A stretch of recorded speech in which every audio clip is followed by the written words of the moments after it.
भूचेतन आत्माओं,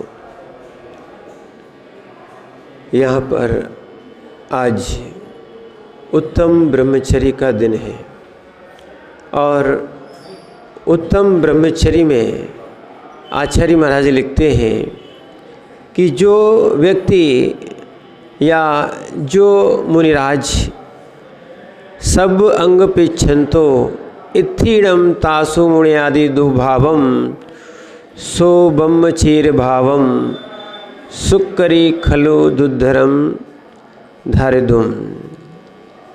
आचार्य भगवान लिखते हैं जो पुण्यात्मा स्त्रियों के सुंदर शरीर को देखते हुए भी उनमें अपने परिणामों को बिगाड़ता नहीं है, खोटा नहीं करता है और दुर्भावों को छोड़ देता है, ऐसे दुर्धर ब्रह्मचर्य धारण करने वाले वे परम मुनि होते हैं।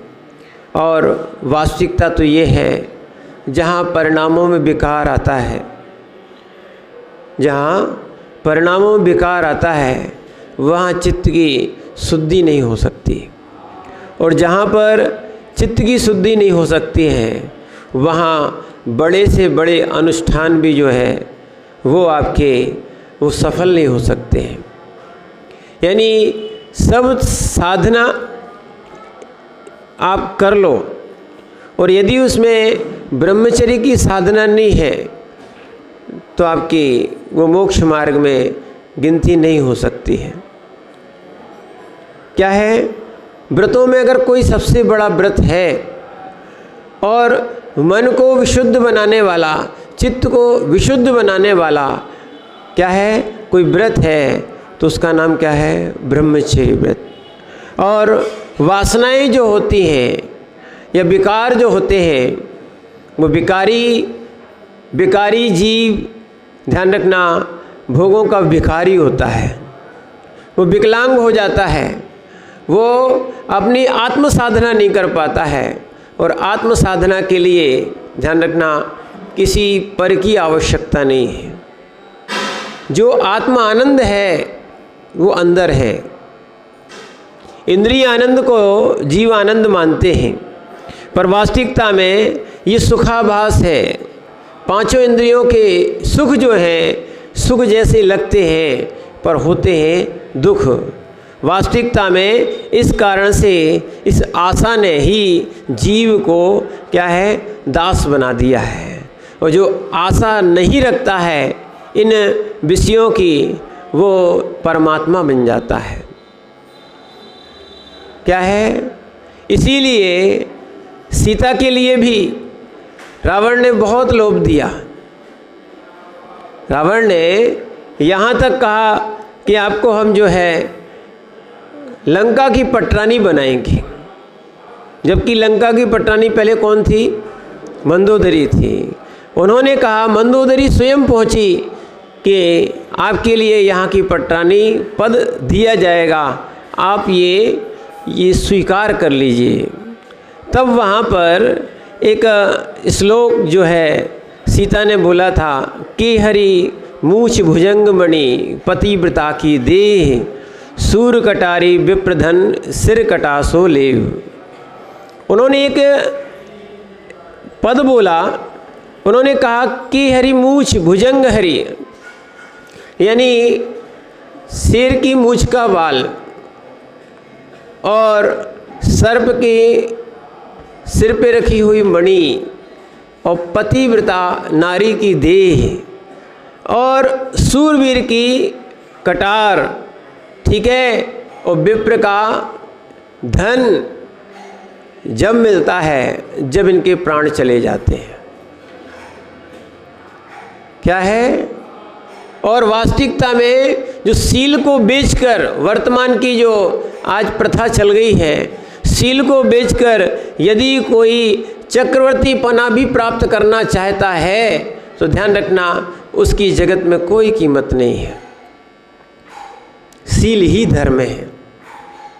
क्या है, जिसका सील नहीं है ध्यान रखना उसका धर्म ध्यान भी बेकार है। इसीलिए आत्म ध्यान करने के लिए भी इस शील धर्म को धारण करना पड़ता है। यहाँ पर आचार्य महाराज लिखते हैं, देखो वही भाव है जो आप वासना में लगा सकते हो और वही भाव है जो आप साधना में लगा सकते हो। तो आचार्य महाराज पूज्यपाद स्वामी लिखते हैं, इतिश चिंतामणि द्रव्य इते पिंडिकाय खंडकम ध्यानन चेदवे लब्धे क्वाद्रवंताम विवेकिनः। एक तरफ खली का टुकड़ा रखा हुआ है और दूसरी तरफ चिंतामणि रत्न रखा हुआ है। दोनों वस्तुएं ध्यान से प्राप्त होती हैं, दोनों वस्तुएं ध्यान से प्राप्त होती हैं। तो वो व्यक्ति जो विवेकी जीव है क्या प्राप्त करना चाहेगा? चिंतामणि रत्न, ध्यान रखना, क्या प्राप्त करना चाहता है? चिंतामणि रत्न। पर ध्यान रखो, चिंतामणि रत्न चाहते तो हो, कहते तो हो, पर वह चिंतामणि रत्न अपने अंदर का दिखाई नहीं देता है।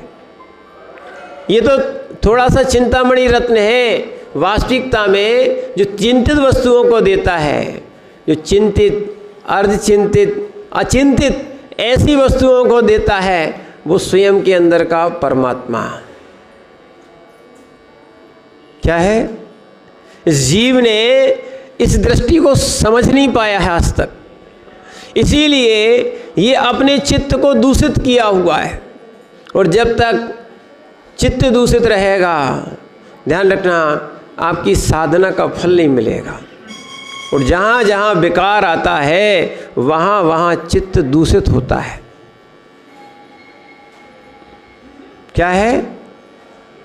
जहाँ जहाँ चित्त दूषित होता है उसी का नाम विकार है। और विकार में सहज रूप नहीं होता, विकार में सहज रूप नहीं होता, विभाव में सहज रूप नहीं होता, आनंद नहीं आता।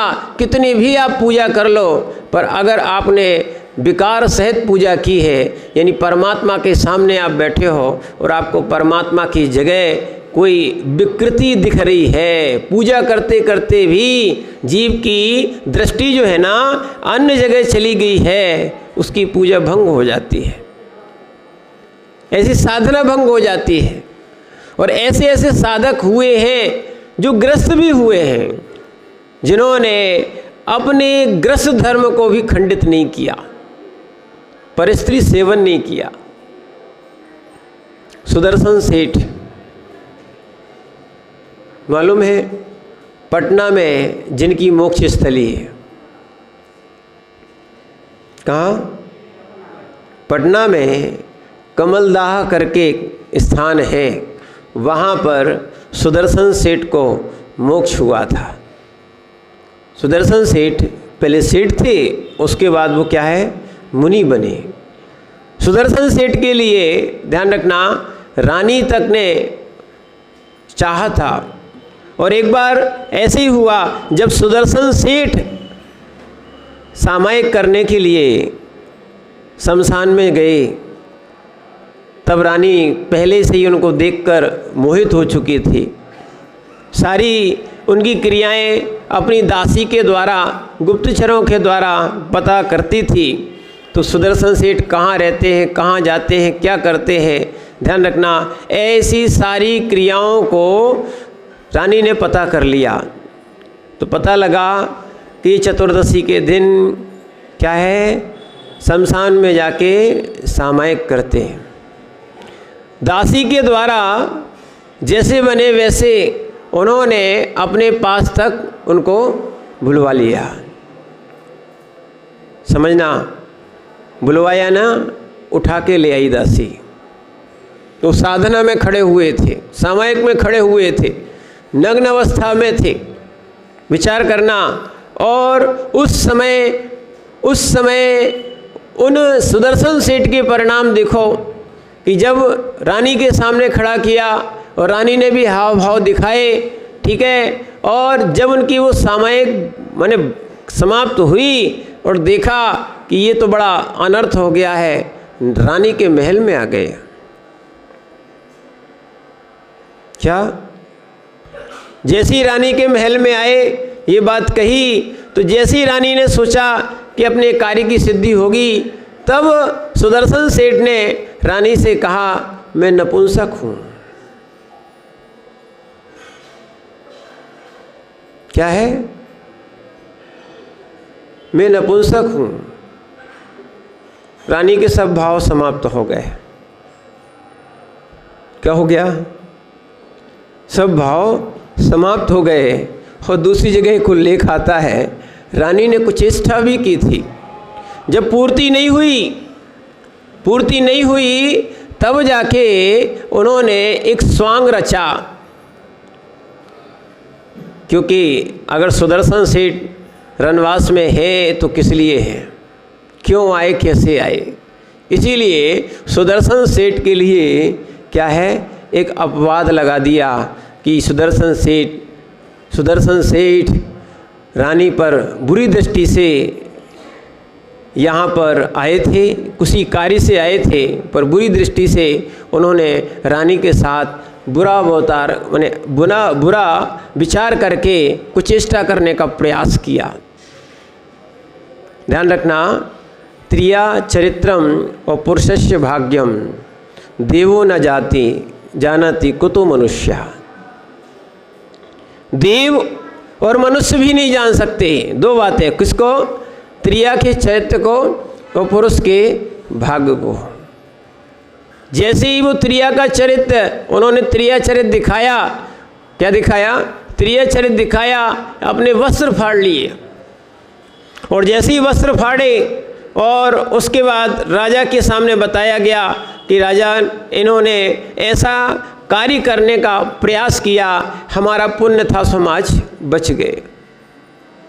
ध्यान रखना, जब ऐसा हुआ तो उस समय राजा ने सुदर्शन सेठ को क्या है, सूली की सजा सुनवा दी। क्या? अब वो तो मौन थे, क्या बोले? राजा से कुछ बोल सकते हैं क्या? नहीं। और वहाँ कोई प्रमाण भी नहीं दे सकते हैं, क्योंकि वहाँ कोई पुरुष प्रमाणित भी नहीं था और कोई गवाही भी नहीं थी। और फिर उसके बाद राजा सुनने वाला थोड़ी था। क्या है? जब फटे वस्त्र देख ही लिए, इसलिए आज हम कहते हैं जो फटे वस्त्र पहनते वो किसका प्रतीक है? पहले फटे वस्त्र कब पहने जाते थे? जब किसी का चारित्र खंडित हो जाता है, तब वो दिखता था कि किसका चारित्र खंडित हुआ है। आज लोग जो है स्वयं फटे वस्त्र पहन रहे हैं, इसका अर्थ ही क्या है? विचार करना, जो चारित्रहीन होने लगते हैं या चारित्रहीन होना चाहते हैं और अपने आप को धर्मात्मा मानते हैं, वास्तविकता में जिसके पास सील ही नहीं है वो धर्मात्मा कैसा? ऐसी त्रिया चरित्र रानी ने भी दिखाया और सेठ को सूली की सजा पर ले जाया गया। जैसे ही सुदर्शन सेठ को सूली की सजा पर ले जाया गया और उनको सूली दी गई, सूली का वो क्या बन गया? सिंहासन बन गया। और जैसे ही ये चमत्कार राजा ने सुना तो राजा भी आश्चर्य करने लगा और उसको लगा कि ये जो है ना, सुदर्शन सेठ का कोई कार्य नहीं है, रानी का ही कार्य है। सुदर्शन सेठ ने भी सोच लिया था क्या, कि अगर मैं सूली की सजा से बच गया तो निर्ग्रंथ दीक्षा लूँगा। और उन्होंने सूली की सजा, जैसे ही वो बचे, देवों ने आके उनका क्या है सम्मान किया, स्वागत किया। और जैसे ही जब राजन कहने लगे कि आप निर्दोष हो, आपको मुक्त किया जाता है, ध्यान रखना, तब उन्होंने कहा, स्वामी अब इस दोष वाले संसार में रहना नहीं चाहता हूँ, अब मैं निर्ग्रंथ दीक्षा लूँगा। और सेठ सुदर्शन ने, ध्यान रखना, निर्ग्रंथ दीक्षा ले ली। एक बार नहीं, ये एक बार उपसर्ग टला सो टला। जैसे ही वो मुनिराज साधना कर रहे थे, एक वेश्या उनसे मोहित हो गई। और इन प्रकारिणे जब वो जंगल में साधना कर रहे थे तब उन्होंने उनकी साधना को खंडित करने का बहुत प्रयास किया। इसीलिए शायद लगता है आचार्य खुंद स्वामी ने ऐसी गाथाओं को लिखा है कि सब अंग पिक्षंतो, मैंने सारे शरीरों को देखते हुए इत्थीणम तासु मुनियादि दुर्भावम, जो मुनि है ऐसे दुर्भावों को नहीं करता। सो ब्रह्मचरी भावम, उनके ब्रह्मचरी होता है। सुक्करी खलु दुर्धरम धारदुम, ऐसा वह दुर्धर ब्रह्मचरी को धारण करने वाले योगी जन होते हैं। कि जगत में अब्रह्म को क्या करने वाले आप मनुष्य अकेले नहीं, क्या है, चारों गतियों के जीव मिल जाएंगे, त्रियंश भी मिल जाएंगे। अभी आपने देवों को और भले नारकियों को ना देखा हो, पर उनके यहाँ भी 4 संज्ञाएं होती हैं, वासनाएं होती हैं, सब कुछ है। और यही कारण है जो जीव वासना में बसता है, फंसता है, वो संसार में बसता है। संसार में क्यों बसे हो? वासनाओं के कारण। बसता कौन है? वो बसाती कौन है? रहना, बसना यानी रहना। कौन रहता है? जिसके पास वासना है वही संसार में रहता है। जिसने वासना का त्याग कर दिया है, ऐसा ब्रह्मचर्य का धारण करने वाला व्यक्ति जो है वो मुक्ति को प्राप्त करता है। ऐसा क्या है, युधिष्ठिर के लिए भी समझाया था। ध्यान रखना, इस बात को अच्छे से समझना। युधिष्ठिर के लिए कह रहे थे, एक रात्रो विस्तस्यापि यागति सा ब्रह्मचारिणा सा रात्रौ सहस्रेणे पर्याप्तु शक्य युधिष्ठिरा। इसमें लिखा है, हे युधिष्ठिर, एक रात से ब्रह्मचर्य रखने वाले का पुरुष का उत्तम गति मिलती है। यदि एक रात्रि भी जो व्यक्ति ब्रह्मचर्य से रहता है उसको उत्तम गति मिलती है। और वह गति, उन्होंने क्या लिखा है, वह ब्रह्मचर्य, वह गति हजारों यज्ञ करने से भी नहीं मिलती। ब्रह्मचर्य को ध्यान रखना बहुत बड़ा तप माना है, क्योंकि एक बार विषय सेवन से चाहे अंग से कीड़ा की जाए, चाहे उपांगों से कीड़ा की जाए, 9 कोटि जीवों की हिंसा होती है। क्या है? त्रियंश भी, ध्यान रखना, त्रियंश भी अपने कभी कभार जब उनका योग बनता है तभी वो विषय सेवन करते हैं। पर यो मनुष्य जो है ये वो भी संतान उत्पत्ति के लिए अगर करता है तो ठीक है। जैसे शेर होता है, शेर के लिए कहा गया है ये एक बार साल वर्ष भर में एक बार विषय सेवन करता है और शेर जैसी संतान को उत्पन्न करता है। ध्यान रखना। और जो बार बार विषय सेवन करता है उतने सारे संगी पंचेंद्रीय जीवों की हत्या करता है। एक बार विषय सेवन में 9 कोटि जीवों की हिंसा होती है। ठीक है, इसीलिए सब में अब्रह्म ना हो, इसीलिए एक में अब्रह्म के लिए कहा गया है। क्या आप लोगों को उसको अणुव्रत कहा है? क्या कहा है? अणुव्रत। किसको? स्वदार संतोष व्रत। कौन सा? स्वदार संतोष व्रत, इसको अणुव्रत कहा है। भले ये अब्रह्म हो रहा है फिर भी कम से कम आचार्यों ने लिखा है कि ग्रस्त है और ग्रस्त में वो ब्रह्मचर्य से नहीं रह सकता है, तो कम से कम ये ब्रह्मचर्य का व्रत पालन कर सकते हो। कौन सा? सुदार संतोष व्रत। आप लोग अगर ले सकते हो तो ले सकते हो, कोई दिक्कत नहीं, क्योंकि ये व्रत जो है ना रावण का भी था। किसका था? रावण का भी था, इसीलिए वो सीता को बार बार मना रहा था। सीता के सील की रक्षा क्यों हुई? क्योंकि अनंतनाथ केवली के चरणों में उन्होंने एक नियम लिया था, जो स्त्री मुझे नहीं चाहेगी मैं बलात् उसके साथ दुष्कर्म नहीं करूँगा। और रावण ने इसलिए नियम लिया था क्योंकि 3 खंड के अधिपति थे रावण, मालूम है? प्रति नारायण थे, सुंदर थे, सोने की लंका थी। क्या थी? सोने की लंका थी, सब कुछ था। वो सोच रहे थे कौन स्त्री होगी जो मुझे नहीं चाहेगी, या कौन स्त्री होगी जो वैभव देखकर नहीं आएगी। क्या है?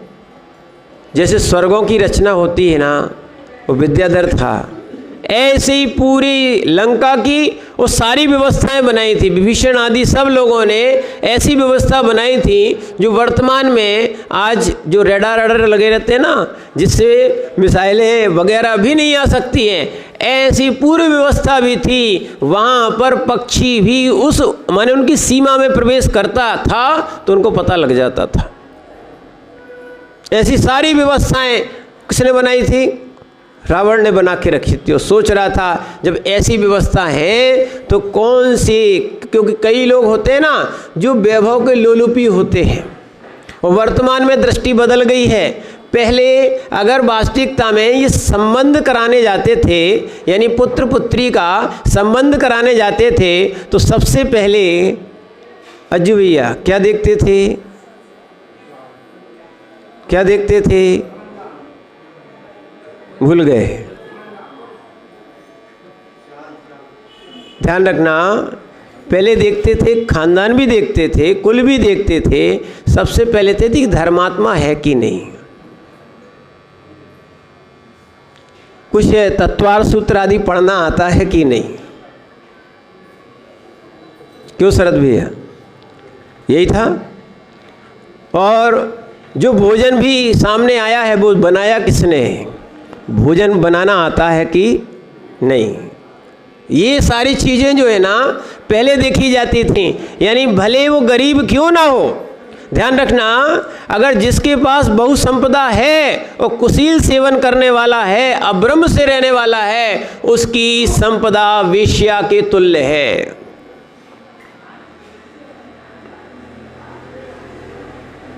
कैसी है? क्योंकि वेश्या के पास बहुत धन आता है, बहुत धन वाले आते हैं, बहुत सा धन देते हैं, पर वेश्या के पास धन तो होता है पर वेश्या के पास धर्म नहीं होता। और ध्यान रखना, जो वेश्या के पास धन है वो दुर्गति का कारण है। क्योंकि जिसके पास शील ही नहीं है, चारित्र्य ही नहीं है, उसका धन किस काम का। इसीलिए रावण ने भी क्या है, ये नियम लिया था कि हमारा नियम तो बच जाएगा। कौन ऐसी स्त्री होगी जो मुझे नहीं चाहेगी या धन आदि प्राप्त नहीं करना चाहेगी। इसीलिए उन्होंने क्या सीता के लिए ऑफर दिया था कि हम आपके लिए पटरानी बनाएंगे। सीता ने कहा अगर पतिव्रता नारी होगी, सती होगी, देखो इस पुराणों में सती के ही नाम आए, क्या इतनी सी स्त्री हुई, बाकी कोई स्त्री नहीं हुई? इन्हीं सतियों के नाम क्यों आए? कहीं द्रौपदी का आया, कहीं नीली का आया, ये ही नाम क्यों आए? कहीं विजया सेठानी का आया, ठीक है, इन्हीं का नाम क्यों आया? विचार करना, ऐसे ऐसे जीव हो चुके हैं जिन्होंने इस व्रत को ग्रहण किया था और उन्होंने अपने शील की रक्षा भी की। क्या है, जैसे सुदर्शन सेठ, देखो जिन्होंने मात्र सुधार संतोष व्रत रखा था, उस जीव की क्या है, कितना अच्छा माने परिणाम हुआ, और वो सुदर्शन सेठ उसी भाव से मोक्ष गए।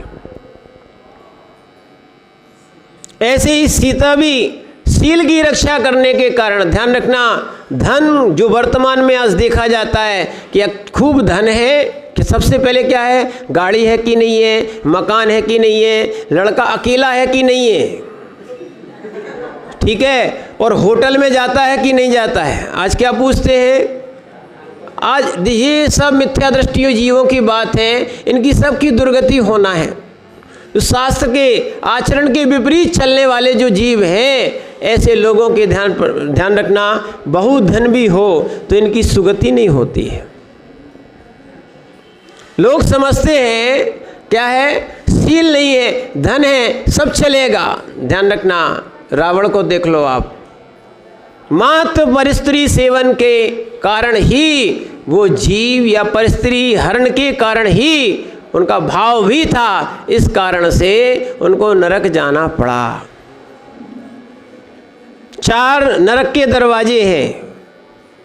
कितने हैं? 4। उसमें पहला बताया था रात्रि भोजनम, दूसरा परस्त्री गमन, तीसरा संधान यानी अचार मुरब्बा आदि, और चौथा कंदमूल भक्षण।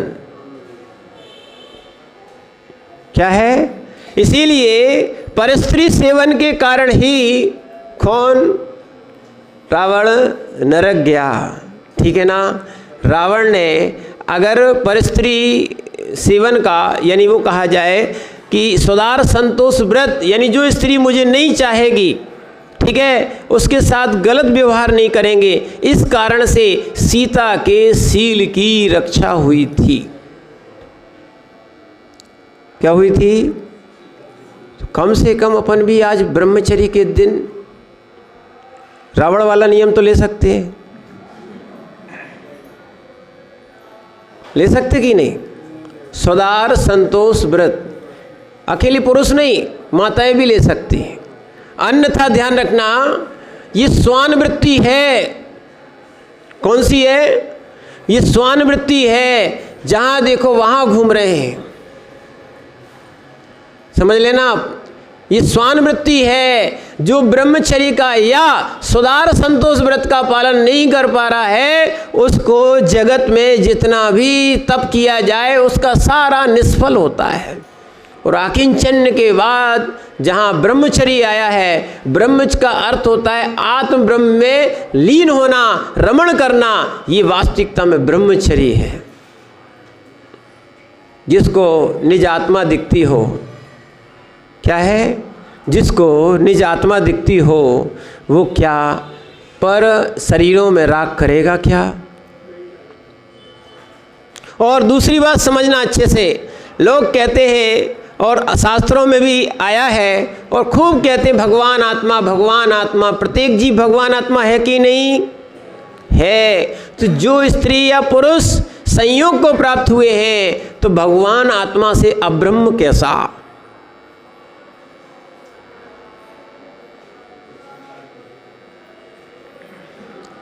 क्या है?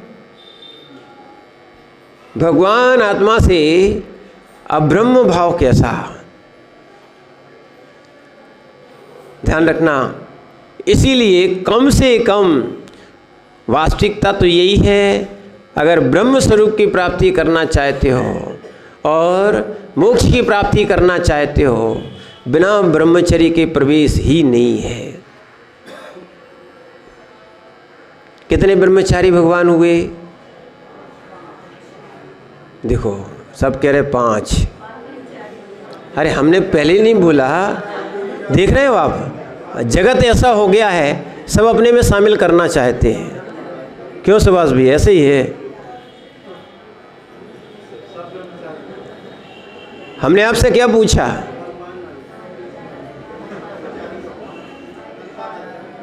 हमने आपसे पूछा कितने भगवान ब्रह्मचारी हुए? अरे जितने भगवान हुए हैं वो सब ब्रह्मचारी हुए। आप कह रहे 5।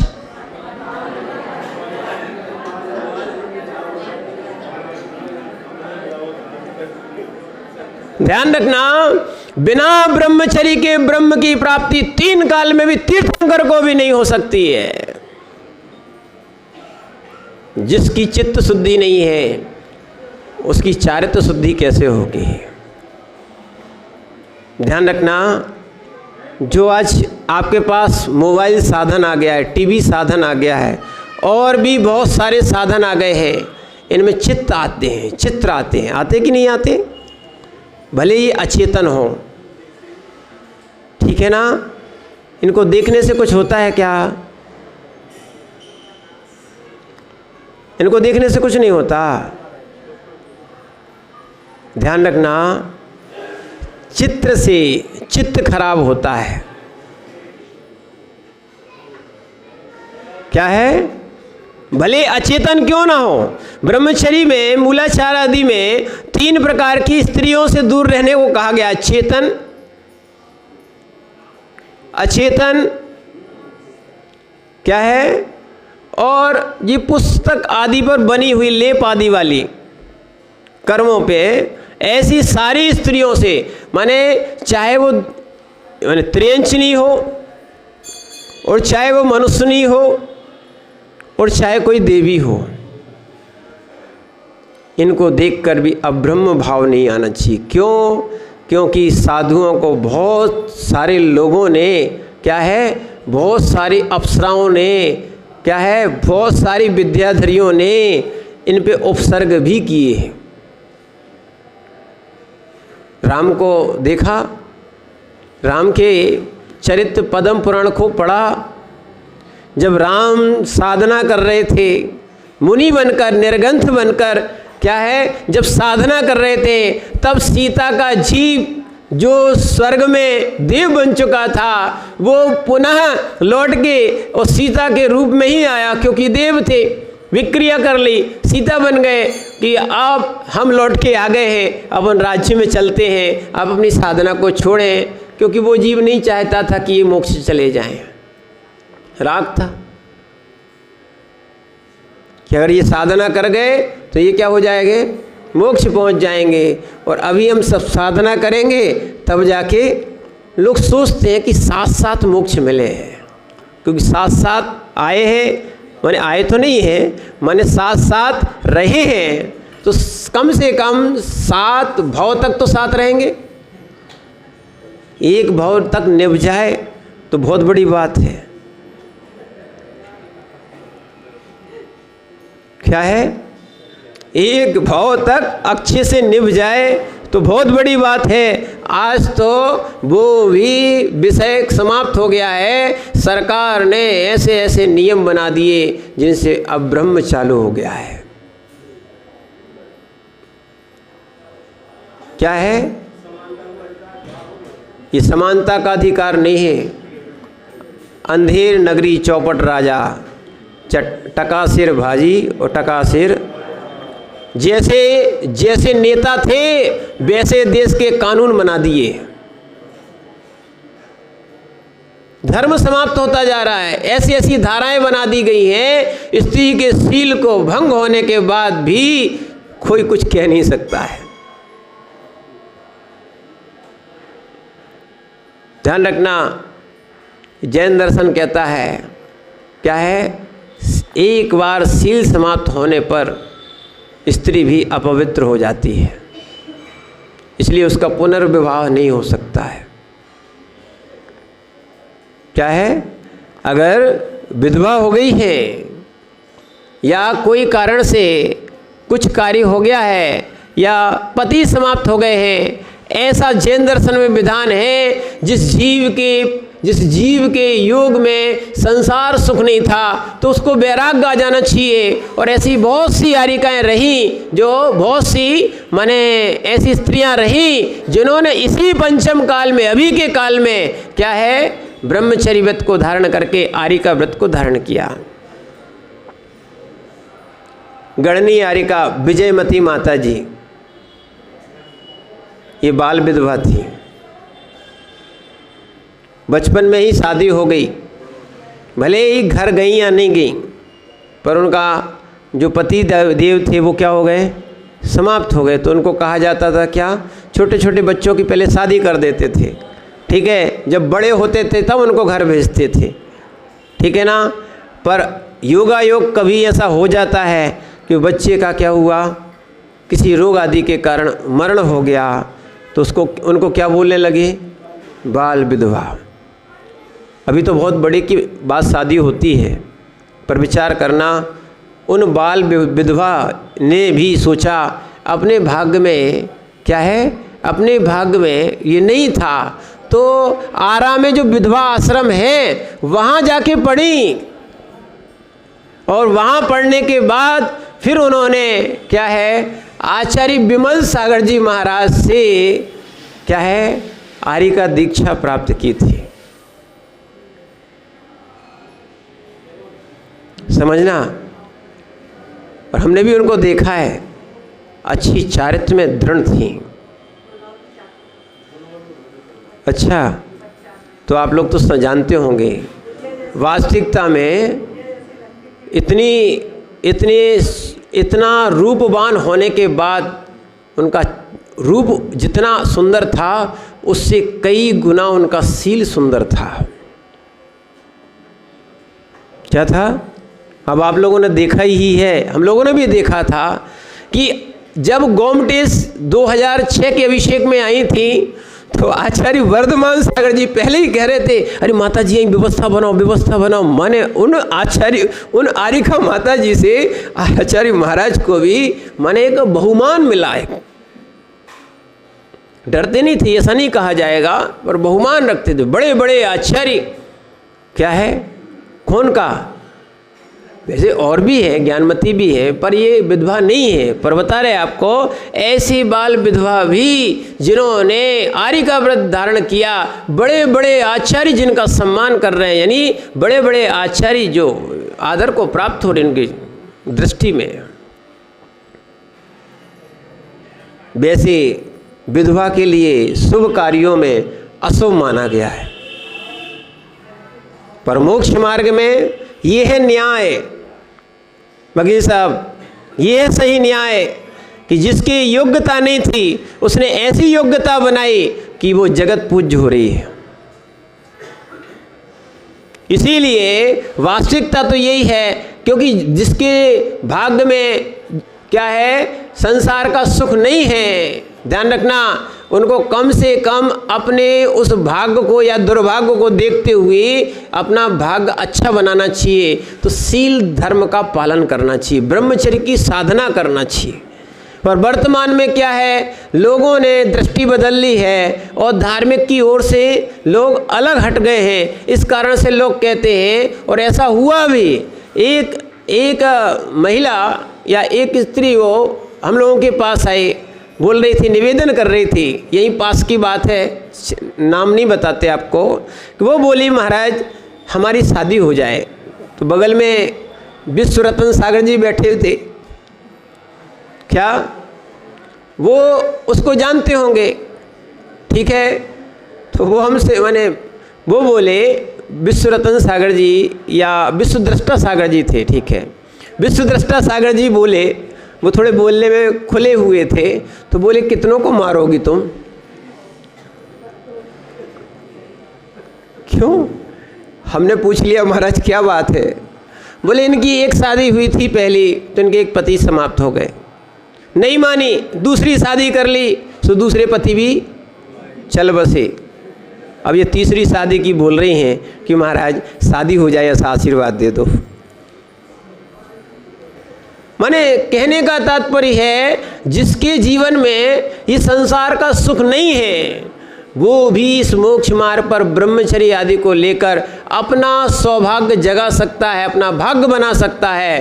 पर अपने यहाँ जितने भी ब्रह्मचारी या भगवान या तीर्थंकर हुए हैं, ये इनकी ऐसी कोई घटना नहीं थी कि इनकी शादी नहीं हुई हो, या पत्नी छोड़ के चली गई हो, या क्या, ऐसी कोई घटना नहीं थी। और ऐसी ऐसी घटनाएं इस जीवन में हुई। सुनना, आपने नेमिनाथ भगवान का दृष्टांत सुना होगा। धन्य है वो नेमिनाथ भगवान व नेमी कुमार, जिन्होंने मात्र जीवों की हिंसा ना हो इस कारण शादी नहीं की, क्योंकि उनकी शादी में इतने सारे जीव राजाओं को भोजन के लिए काटे जाते, आज भी विचार करना है। अगर विवाह भी करते हो, क्या है, जो विवाह करते हो उसमें भी बहुत सारे लोग अभक्ष सेवन या खाते हैं या पिलाते हैं।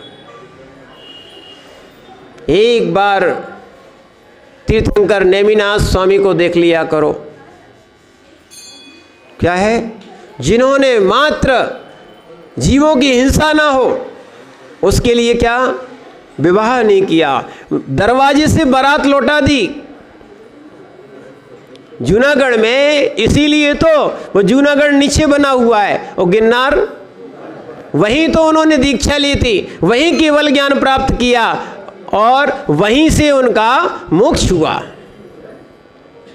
बारात लेके गए थे और जैसे ही बारात लेके गए इतने सारे जीव देखे कि कट रहे हैं। आज आपको दया आना चाहिए, कम से कम आप तो हिंसा करने जा ही रहे हो, अब ब्रह्म का सेवन करने जा ही रहे हो, पर कितने सारे जीवों को मारते हो। कोई बहुत सारे पटाखे चलाते हैं, उसको क्या मानते हैं,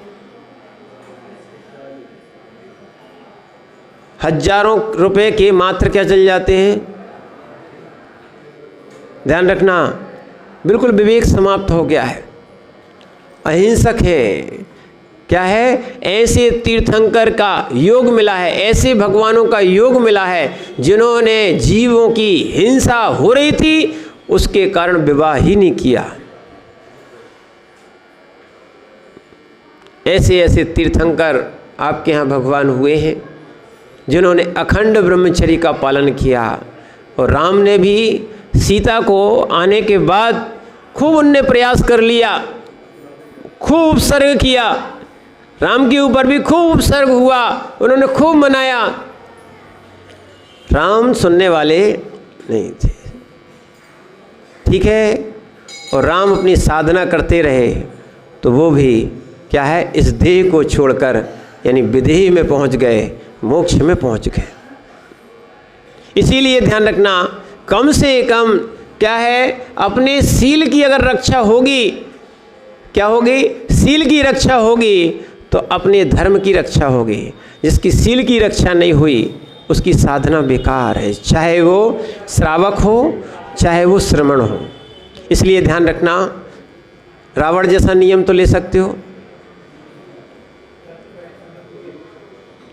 वकील साहब, रावण जैसा नियम पक्का, ठीक है। अब तो हमारों को पूरा ही लेना चाहिए, ठीक है ना। वास्तविकता तो यही है।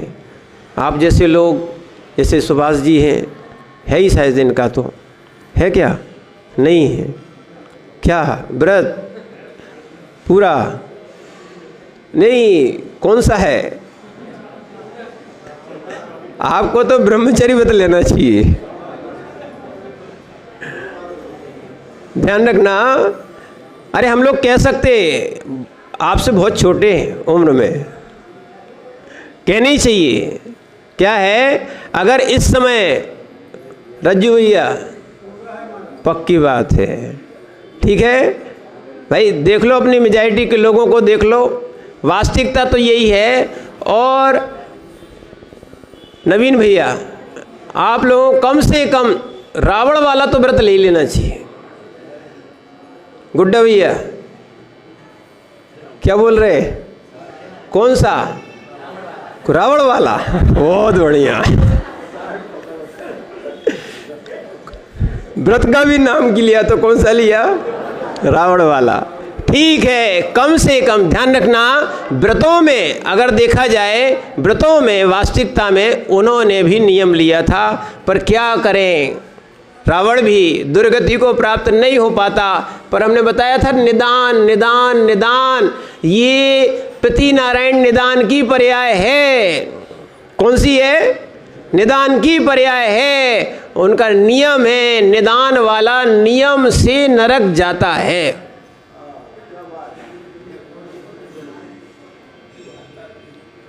अनिल भैया, चक्रवर्ती नहीं जाता, निदान वाला चक्रवर्ती बनता ही नहीं है। क्या है, नारायण पति नारायण बन सकता है, चक्रवर्ती नहीं बनता। कुछ ऐसे पद हैं, जो कुछ ऐसे पद हैं जिसके लिए निदान नहीं होता। जो कुछ ऐसे पद हैं जिनके लिए निदान होता है, और संसार के बहुत से छोटे छोटे वस्तुओं को मांगना भी ये निदान है। इसीलिए ध्यान रखना, रावण ने अगर निदान नहीं किया होता, पूर्व भाव में बहुत अच्छी साधना की मुनिराज थे। कौन? रावण का जीव। पर क्या करे, निदान कर लिया था। आगे जाके तीर्थंकर बनेंगे। कौन? रावण का जीव। और सीता उनकी गणधर बनेगी। माने सीता का जीव मुनि बन के क्या बनेंगे? स्त्रीलिंग में नहीं, हाँ वो तो सीता नाम था, अब तो वो देव बन गए। क्या है? सीता का नाम बदल गया है, अब वो देव बन गए, माने लिंग भी बदल गया है, क्योंकि उन्होंने स्त्रीलिंग का छेद ही कर लिया। और मात्र किससे? इसी ब्रह्मचर्य की साधना से। ध्यान रखना, बहुत सारे आगम में उदाहरण हैं जिन्होंने अपने शील की रक्षा करने के लिए पूरा जीवन व्यतीत कर दिया। कम से कम हम सदार संतोष व्रत ले लें। रजनीश भैया क्या बोल रहे हैं? नहीं ले सकते? कौन सा नियम? रावण वाला। कौन सा वाला? अरे देखो, एक चीज बताएं, ब्रह्मचर्य वाला बोलोगे, ब्रह्मचर्य कौन का? तीर्थंकरों वाला। क्या बोलोगे? ब्रह्मचर्य व्रत सभी तीर्थंकरों ने धारण किया है। और जो सुदार संतोष व्रत है, ये श्रावक का भी है, पर ये तो अभी कौन ने लिया था? ये तो रावण ने भी ले लिया। तो कम से कम रावण से नीचे तो नहीं आए। पर जिनके नाम ले रहे हैं वो ही ना समझें। क्या है? जिनके नाम ले रहे हैं वही ना समझें। सब लोग आ गए आगे से लेके। अब जिनकी एक और ध्यान रखना, जो बहनें बैठी हैं और भैया बैठे हैं, कम से कम बहनों का, आप लोग माता पिता हो, अभिभावक हो, कम से कम और कुछ नहीं करना। जिनको आप पढ़ाते हो, बाहर भेजते हो, कम से कम उनसे कहो बेटा एक नियम ले लेना चाहिए। क्या है? ले सको तो एक की जगह दो ले लो। कौन सा? एक तो जब तक शादी नहीं होती है तब तक हम ब्रह्मचर्य से रहेंगे, तब आप उनको बाहर भेजो, फिर कोई दिक्कत नहीं। क्या है? क्योंकि उनका पढ़ाई में मन लगेगा, अन्यथा आपको धोखा देंगे। बहुत सारे लोग ऐसे हैं, बहुत बच्चे ऐसे हैं। अब बहुत, क्योंकि ये काल बिगड़ रहा है। क्या बिगड़ रहा है? सब जानते हैं। इसीलिए सबसे पहले बाहर भेजने के पहले गांधी जी ने भी नियम लिए थे, उनकी माँ ने भी दिलवाए थे, विदेश भेजने के पहले ही दिलवाए थे। तो कम से कम हम उस देश में रहते हैं और अपन जैन खुल के हैं, तो अपनी अगर चाहते हैं कि शील की रक्षा हो, धर्म की रक्षा हो, तो क्या है? अपने स्वयं के शील की रक्षा होगी तो स्वयं के धर्म की रक्षा होगी। तो कम से कम जो बाहर पढ़ते हैं, कौन? बच्चे, उनका नियम होना चाहिए, जब तक शादी नहीं होती है तब तक क्या है? कम से कम शरीर से ब्रह्मचर्य रखें। और बहनों से विशेषकर है, क्या है? अपने घर में आप एक अगर उत्तम ब्रह्मचर्य धर्म मनाना चाहते हो, तो कम से कम अपने बच्चे और बच्चियों से कहो कि हम जैन धर्म छोड़ के अन्य जगह संसार बसाने नहीं जाएंगे। आपकी समाज भले ही छोटी हो, व्यवस्थित रहेगी। ध्यान रखना, अगर जिसका वंश सुरक्षित होता है, उसका अंश भी सुरक्षित होता है। जिसका वंश में विकृति विकार आ जाता है, उसके यहाँ अंश में भी और बच्चों में भी विकार आ जाता है, उनकी संतानें फिर बिगड़ जाती हैं। इसीलिए देखना, ये हम उस संस्कारों को बचाना चाहेंगे तो ब्रह्मचर्य व्रत बहुत बड़ा है। तो अब कम से कम अपने घर में आप प्रयास करो, पुरुषार्थ करो। उन बहनों को समझाओ कि अगर शादी नहीं कराना है तो बहुत अच्छी बात, आप आर्य का व्रत धारण कर लेना, जैसा विजयमती माता जी ने आदि ने किया था। और यदि अगर ग्रस्त ही बनना चाहते हो तो सदग्रस्त बनना, और ऐसे सदग्रस्त बनना कम से कम इन निर्गंथ मुनि महाराजों को आहार दे सको। क्या है? आप लोगों के घर में भी यही प्रयास करना, ऐसे घर रहे जिनमें कम से कम साधुओं के लिए पड़गाहन होता रहे। क्या है? जिन घरों में साधुओं के चरण नहीं पड़ते, पड़गाहन नहीं होता, वो घर नहीं शमशान तुल्य होते हैं। इसलिए ध्यान रखना, हम भी ब्रह्मचर्य की साधना करें, क्योंकि हमें ये मनुष्य पर्याय मिली है। करना चाहिए था पूर्ण महाव्रत धारण, नहीं कर पा रहे तो कम से कम अणुव्रत धारण करके अपने आप को संयमित करें और मोक्ष मार्ग प्रशस्त करें। ओम नमः। उत्तम ब्रह्मचर्य धर्म की